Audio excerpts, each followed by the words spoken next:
Question number 6 के अंदर let f is equal to x comma x square upon 1 plus x square x belongs to R be a function from R into R.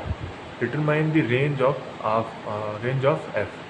तो यहाँ पे इस function के अंदर ये जो फंक्शन दिया है x comma x square upon 1 plus x square x belongs to R, ये अगर देखा जाए तो सेट बिल्डर फॉर्म है।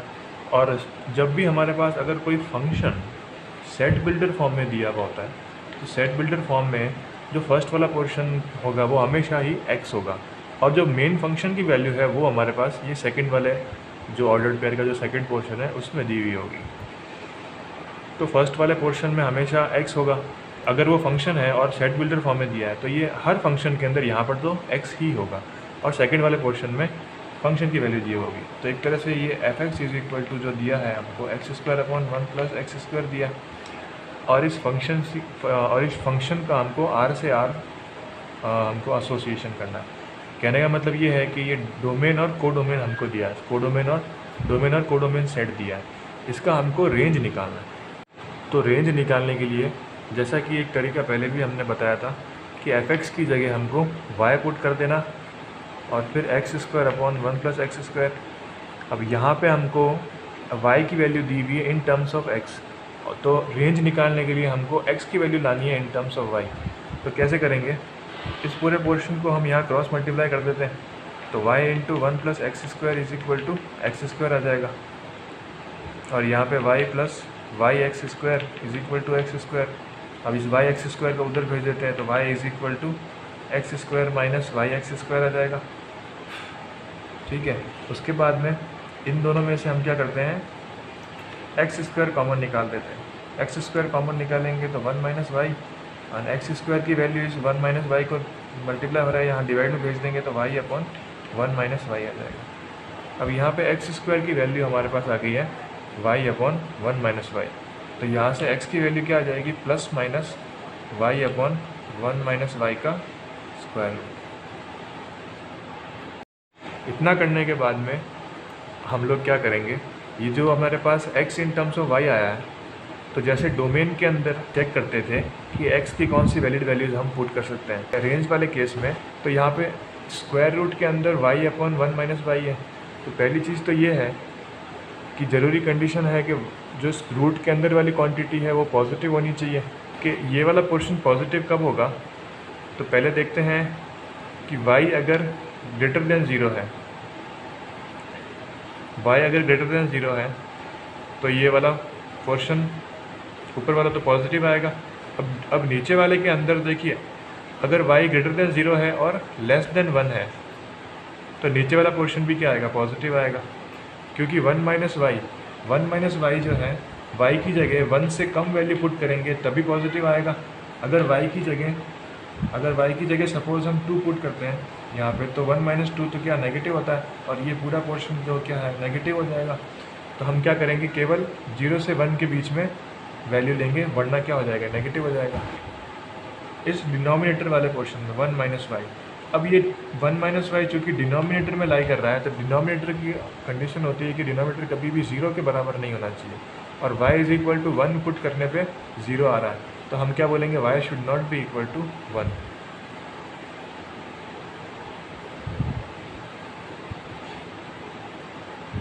तो अगर रेंज के लिए देखें तो रेंज के लिए y बिलोंग्स टू 0 से 1 आएगा, और 0 कब आएगा, जब हम y की जगह 0 पुट करेंगे, तो 0 अपॉन 1 माइनस 0, तो 0 तो आएगा, लेकिन क्या 1 आएगा, तो y हम 1 इंक्लूड नहीं करेंगे।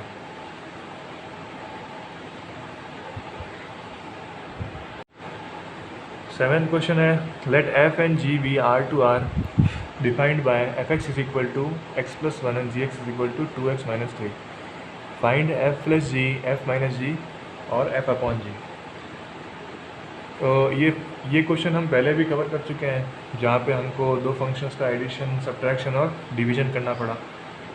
तो इस क्वेश्चन में ज़्यादा कुछ है नहीं, सिंपल क्वेश्चन है। F x is equal to x plus 1 और 2x माइनस 3 को f प्लस जी के अंदर हमको क्या करना है, फंक्शन f और फंक्शन g को क्या करना है, सिंपली ऐड करना है। तो x प्लस 2x 3x हो जाएगा, और 1 माइनस 3 जो है माइनस 2 हो जाएगा। इसी तरह से f माइनस जी के लिए क्या करना है, फंक्शन f लिखना है और माइनस करना है किससे, फंक्शन g से। तो फंक्शन g से माइनस कर रहे हैं तो इस पूरे के आगे माइनस लगाना है, वरना मिस्टेक हो जाएगी। तो माइनस को अंदर मल्टीप्लाई करेंगे तो -2x और माइनस माइनस +3 हो जाएगा। यहाँ से x माइनस और x माइनस 2x जो है -x आ जाएगा और 1 + 3 जो है वो 4 आ जाएगा। तो ये f माइनस जी हो गया। इसी तरह से f अपॉन जी भी बड़ा सिंपल है। तो x + 1 f की वैल्यू है और g की वैल्यू 2x माइनस 3 है। तो ये हमारे पास इस तरह से वैल्यू आ जाएगी। यहाँ पे सिर्फ एक चीज़ का ध्यान रखना है, डिनोमिनेटर को 0 नहीं होने देना। तो डिनोमिनेटर 0 कब हो रहा है, जब x = 3/2 रख रहे हैं। तो x = जब अपन 3/2 रख रहे हैं तब 0 हो रहा है। तो x should not be equal to 3/2, यहाँ साथ में मेंशन करना इंपॉर्टेंट है। Question number 8, let f = 1, 1, 2, 3, 0, -1, -1, -3 be a function from z to z defined by f(x) = ax plus b, ab belongs to z and find a and b। ये function के ordered pair दिए हुए हैं 1, 1, 2, 3, 0, -1, -1, 3 और फिर function की value यहाँ पे दी हुई है ax प्लस b। तो ये फंक्शन की वैल्यू ax प्लस b दी हुई है और a और b जहाँ पे इंटीजर है और a और b की वैल्यू फाइंड करने के लिए कहा है। तो ये फंक्शन है f(x) = ax प्लस b। तो f(x) का मतलब होता है y = ax प्लस b। अब इस पर्टिकुलर फंक्शन में हमको पता है किसी भी फंक्शन के अंदर जो ऑर्डर्ड पेयर दिए हुए होते हैं उसमें फर्स्ट x होता है, सेकंड y होता है। फर्स्ट x होता है और सेकंड y होता है। तो यहाँ पे x और y की सेवरल वैल्यूज़ दी हुई है हमको। तो इन x और y के इन वैल्यूज़ में से कोई दो वैल्यूज़ हम यूज़ करके a और b की वैल्यूज़ निकाल सकते हैं। तो पहले यूज़ करते हैं, देखिए ये वाला 0, -1 यूज़ करते हैं। तो 0, -1 जो ये है, ये यूज़ करने से क्या होगा, इसका मतलब है x = 0 और y = -1। तो x = 0 और y = -1 हम इस फंक्शन के अंदर पुट करेंगे। तो y अगर -1 है और x अगर 0 है, इस तरह से आ जाएगा a × 0, तो क्या 0 हो जाएगा और यहाँ पे क्या आ जाएगा b। तो b की वैल्यू यहाँ से -1 आ जाएगी।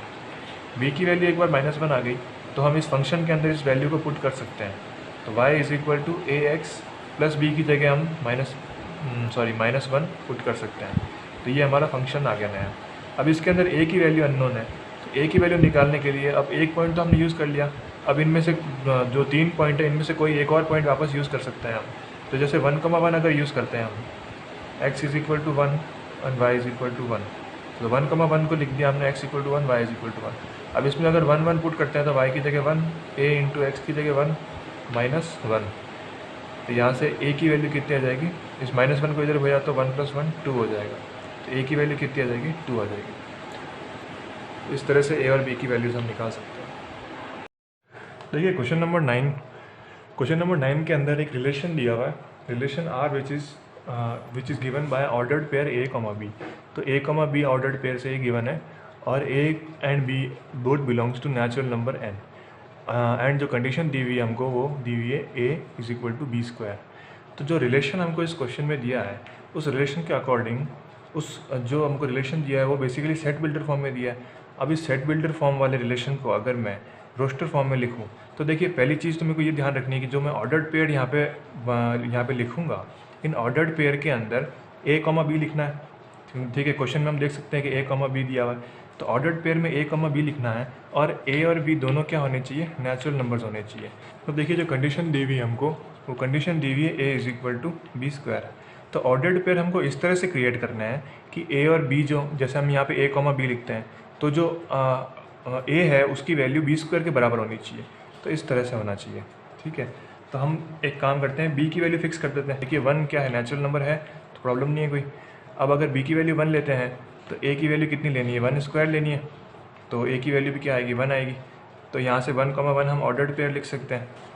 उसके बाद अगर इसी कंडीशन को सेटिस्फाई करने के लिए अगर मैं यहाँ से b की वैल्यू 2 लेता हूँ, जो कि मैं ले सकता हूँ क्योंकि 2 भी एक नेचुरल नंबर है।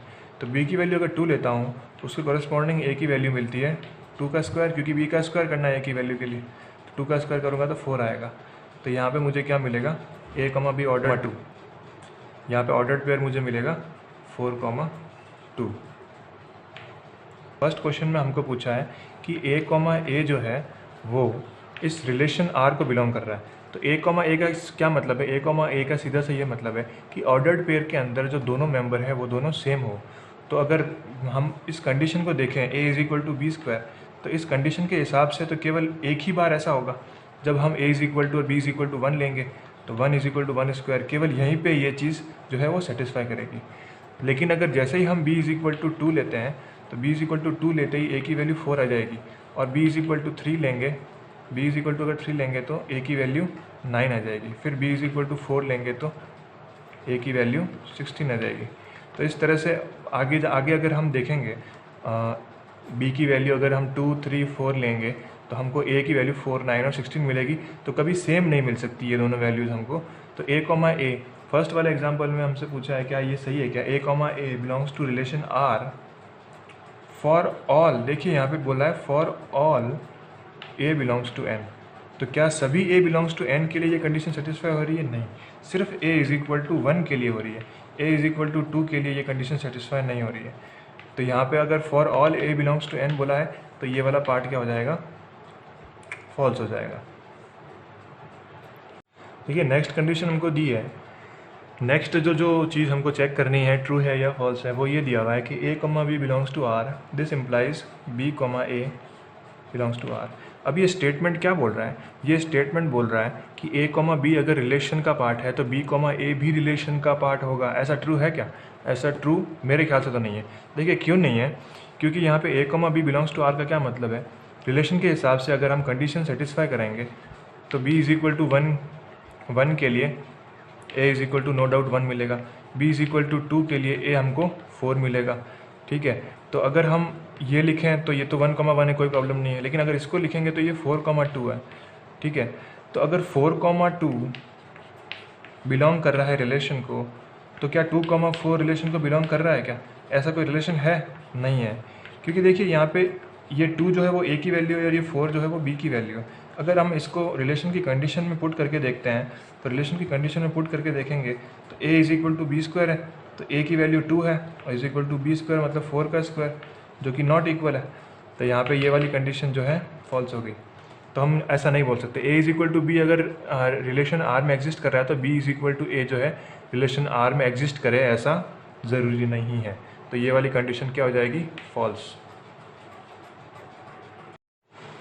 देखिए थर्ड कंडीशन में स्टेटमेंट जो दिया हुआ है वो स्टेटमेंट हमको दिया हुआ है कि अगर a कॉमा बी रिलेशन को बिलोंग करता है, इस रिलेशन को बिलोंग करता है, और b कॉमा सी भी इस रिलेशन को बिलोंग करता है, तो इसका मतलब ये है, this implies that a comma C भी रिलेशन को बिलोंग करेगा। तो ये कंडीशन, ये जो स्टेटमेंट है वो तो ये कह रहा है कि अगर ये दोनों कंडीशन, अगर a कॉमा बी रिलेशन में है और b कॉमा कोई c है वो रिलेशन में है, तो a कॉमा सी का अगर हम ऑर्डर्ड पेयर बनाए तो वो भी रिलेशन में एग्जिस्ट करेगा। तो ये है कि नहीं है, इसके लिए हम एक एग्जाम्पल लेंगे। a इज़ इक्वल टू 16 लिया, b इज़ इक्वल टू 4 लिया और c इज़ इक्वल टू अगर हम 2 लेते हैं।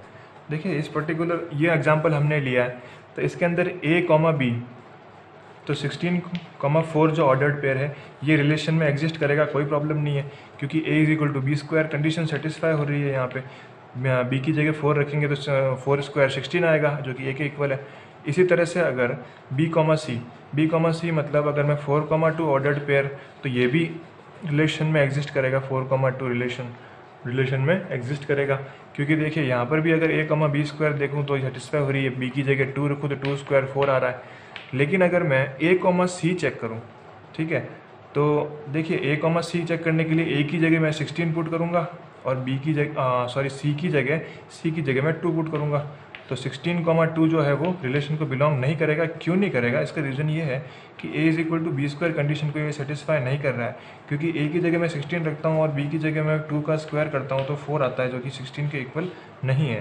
तो यहाँ से ये वाली कंडीशन भी जो है फॉल्स के अंडर में आ जाएगी, ये स्टेटमेंट भी फॉल्स हो जाएगा।